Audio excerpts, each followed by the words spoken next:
परंतु केवळ देवेंद्र फडणवीस यांनी तो लाल फितीत अडकून ठेवलेला आहे म्हणून आज तागायत मंत्री कार्यालयामध्ये माहिती अधिकारी नेमले गेलेले नाहीत, त्यांचे फलक लागले गेलेले नाहीत. यावरून देवेंद्र फडणवीस यांचं माहिती अधिकार कायद्याविषयी कसं पुतना पावशीचं प्रेम आहे. माझे मित्र आहेत, आम्ही दोघांनी एकत्र लोकसत्तामध्ये काम केलेलं होतं, बराच काळ काम केलेलं होतं आणि मंत्रालयामध्ये खडानखडा माहिती काढण्यामध्ये यांचा संजय बापट यांचा हातखंडा आहे. नमस्कार, लय बारीमध्ये आपल्या सगळ्यांचं स्वागत. 10-12 दिवसापूर्वी देवेंद्र फडणवीस यांनी मुख्यमंत्री पदाची सूत्र हाती घेतली. त्यांच्याबरोबर 2 उपमुख्यमंत्र्यांनी म्हणजे एकनाथ शिंदे आणि अजित पवार यांनी सुद्धा सूत्र हाती घेतली आणि तो फार मोठा शपथविधी सोहळा झाला होता. आणि तो सोहळा झाल्यानंतर देवेंद्र फडणवीस यांनी कामाला सुरुवात केली आणि जे पहिल्यांदा काही त्यांनी घोषणा केल्या होत्या, काही कामाला सुरुवात केली होती. त्याच्यामध्ये त्यांनी सगळ्या सचिवांची, मंत्रालयातील विविध खात्यांच्या सगळ्या सचिवांची एक बैठक घेतली होती आणि या बैठकीमध्ये त्यांनी एक महत्त्वाची सूचना केली होती की जी सामान्य लोकांना, सर्वसामान्य लोकांना नेहमी लागणारी माहिती आहे, म्हणजे विशेषतः माहिती अधिकार कायद्यानुसार म्हणजेच RTI कायद्यानुसार जी लागणारी माहिती आहे ती एकत्रित करा आणि ती जाहीर करा वेबसाईटवर वगैरे, अशा पद्धतीने की जेणेकरून अशा माहितीसाठी लोकांना, सर्वसामान्य जनतेला सरकारी कार्यालयामध्ये सतत खेटे घालण्याची गरज नाही, अशा पद्धतीची त्यांनी एक माहिती दिलेली होती आणि त्याच्या बातम्या सगळ्या वृत्तपत्रांमध्ये, मीडियामध्ये प्रसिद्ध झालेल्या होत्या. त्यांचं कौतुक करण्यात आलं होतं की माहिती अधिकार कायद्याविषयी देवेंद्र फडणवीस यांना किती प्रेम आहे, किती आस्था आहे, किती तळमळ आहे. कारण का तर माहिती अधिकार कायद्यामुळे लोकांना सरकारी यंत्रणा कशी काम करते, एखाद्या विशिष्ट योजना असेल, एखादं विशिष्ट प्रकरण असेल, त्या प्रकरणामध्ये सरकारने किंवा सरकारमधील संबंधित खात्यातील अधिकाऱ्यांनी, इव्हन मंत्र्यांनी काय कामगिरी केलेली आहे किंवा काय घोटाळा केला आहे, काय अनियमितता केलेली आहे, ही जर माहिती काढायची असेल तर माहिती अधिकार कायदा हे फार प्रभावी असं शस्त्र आहे, अस्त्र आहे. परंतु मला तुम्हाला एक सांगायचं आहे की देवेंद्र फडणवीस यांची ही जी तळमळ आहे ही खरं तर एक पुतना मावशीचं प्रेम आहे. या संदर्भातल्या मी 2 गोष्टी सांगणार आहेत. हे आजच सांगण्याचं कारण म्हणजे आज आपण बघू शकता की हा लोकसत्ता दैनिक आहे आणि या लोकसत्ता दैनिकामध्ये आपण बघा की हे हेडलाईन काय आहे, आपण बारकाईने वाचा.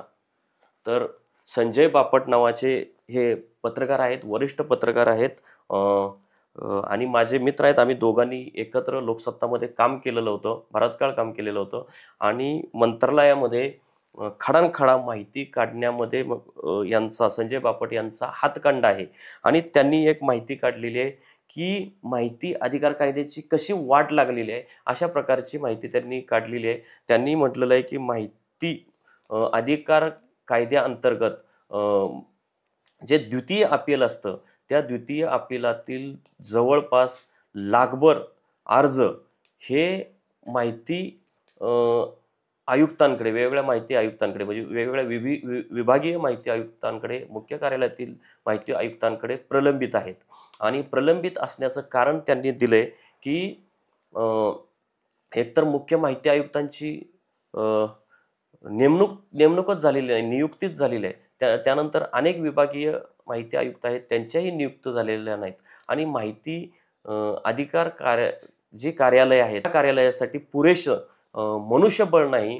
आणि जर मनुष्यबळ नसेल तर अशा या कायद्यावर काम कसं पद्धतीने केलं जाईल ते शक्यच नाही.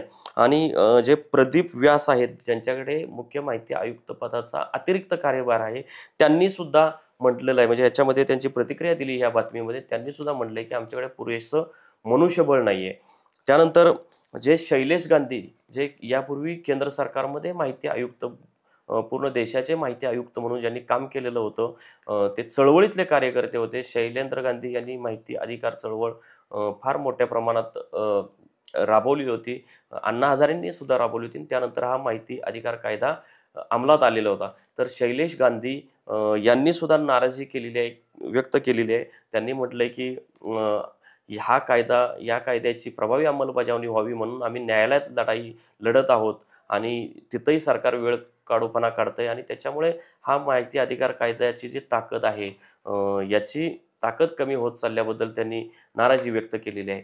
मी या अनुषंगानेच आणखी एक माहिती देऊ माहिती देऊ इच्छितो, की देवेंद्र फडणवीस यांचं माहिती अधिकार कायद्याविषयी कसं पुतना प्रेम आहे.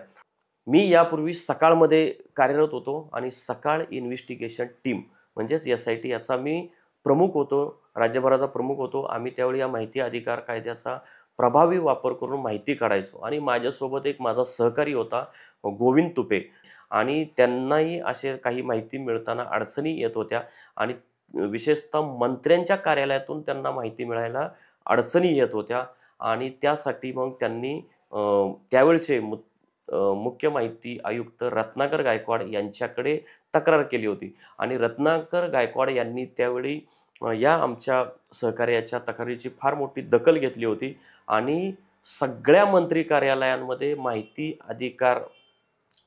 अधिकारी आणि अपिलीय अधिकारी नेमण्याच्या सूचना दिलेल्या होत्या, आदेश दिलेले होते आणि त्यावेळचे राज्याचे मुख्य सचिव सुमित मल्लिक यांना रत्नाकर गायकवाड यांनी पाचारण करून त्यांना लेखी आणि तोंडी अशा प्रकारचे ते आदेश दिलेले होते. आणि एवढंच नाही तर प्रत्येक मंत्र्यांच्या कार्यालयाबाहेर माहिती अधिकाऱ्यांचे आणि अपिलीय अधिकाऱ्यांच्या नावांचे फलक लावण्याचे सुद्धा आदेश रत्नाकर गायकवाड त्यावेळचे मुख्य माहिती आयुक्त यांनी सूचना दिलेल्या होत्या. परंतु या कायद्याविषयी देवेंद्र फडणवीस त्यावेळी मुख्यमंत्री होते, महाराष्ट्र राज्याचे मुख्यमंत्री होते. जे पहिली टर्म देवेंद्र फडणवीसांची मुख्यमंत्री पदाची होती त्यावेळचे ही मी गोष्ट सांगतोय आणि रत्नाकर गायकवाड यांनी ही जी सूचना केली होती त्यासाठी सुमित मल्लिक हे सकारात्मक होते. त्यांनी अंमलबजावणी करायला घेतली. परंतु ती जी फाईल आहे त्या फाईलवर मुख्यमंत्री म्हणून देवेंद्र फडणवीस यांची मान्यता मिळणं गरजेचं होतं. परंतु देवेंद्र फडणवीस यांनी या माहिती अधिकारी सगळ्या मंत्री कार्यालयामध्ये नेमण्यास त्यांनी परवानगी दिली नाही. त्याच्यामुळे सगळ्या मंत्री कार्यालयामध्ये जे काही माहिती अधिकारी नेमले जायला हवे होते या अतिशय एका चांगल्या निर्णयाबद्दल त्यांनी उदासीनता दाखवली, छुपा विरोध दाखवला आणि मग त्यामुळे तो काही निर्णय अंमलात म्हणजे मुख्य माहिती अधिकाऱ्यांचा आदेश असल्यामुळे तो निर्णय अंमलात आलेला आहे. परंतु केवळ देवेंद्र फडणवीस यांनी तो लाल फितीत अडकून ठेवलेला आहे म्हणून आज तागायत मंत्री कार्यालयामध्ये माहिती अधिकारी नेमले गेलेले नाहीत, त्यांचे फलक लागले गेलेले नाहीत. यावरून आपल्या लक्षात येईल की माहिती अधिकार कायद्याविषयी देवेंद्र फडणवीस हे किती नकारात्मक आहेत. त्यांना हा कायदा नको आहे.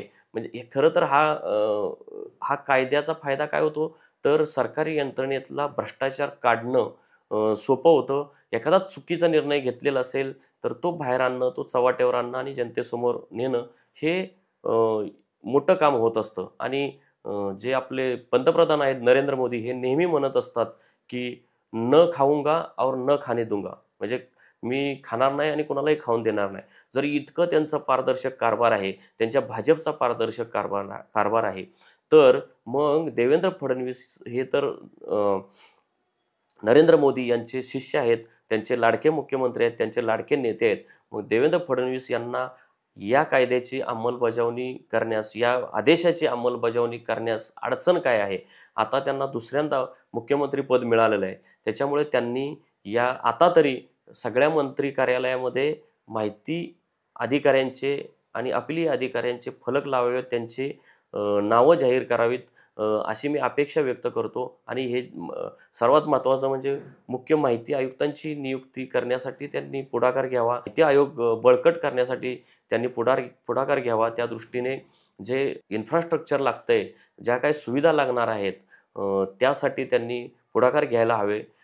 जर त्यांनी असं माहिती अधिकार कायद्याची ताकद वाढवली तरच म्हणता येईल की जनतेप्रती किंवा कायद्याप्रती त्यांचं सकारात्मक धोरण आहे, सकारात्मक भावना आहे. म्हणजे आपण बघितलं की डॉक्टर बाबासाहेब आंबेडकर यांनी जे लिहिलं संविधान, त्या संविधानाप्रती आम्ही फार सकारात्मक आहोत आणि ह्या संविधानाचा आम्ही कसा गौरव करतोय अशा प्रकारचे चर्चा संसदेमध्ये झाल्या. सरकारी पक्षाने, पंतप्रधानांनी सांगितलं.